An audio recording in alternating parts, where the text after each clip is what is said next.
Barrister Saidul হক সুমন বর্তমানে তার নিজ এলাকায় এমপি পদের যে উন্নয়ন এবং কার্যক্রম শুরু করেছে তাতে এলাকাবাসী খুবই একটা ভালো আওয়াজ দিচ্ছে বলে জানিয়েছে। কেননা ব্যারিস্টার সাইদুল হক সুমন ইতিমধ্যেই তার নিজ এলাকায় আগে থেকেই ঘোষণা দিয়েছিল যে দুর্নীতি সাদাবাজারের কোনো স্থান হবে না।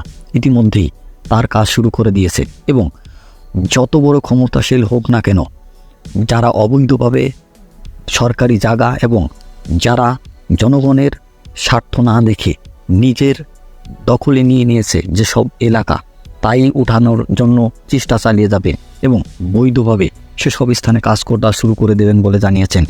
কেননা ইতিমধ্যেই তিনি তার নিজ এলাকায় ঘোষণা দিয়েছে যে অবৈধভাবে যারা জায়গা দখল করে রেখেছো তারা কত বড় শক্তিশালী হোক না কেন, আমি তাদেরকে নিজ হাতে দমন করতে চাই। কেননা অবৈধভাবে কোনো জায়গা এবং মানুষকে জোর জুলুম করে তার সম্পদ হরণ করা যাবে না।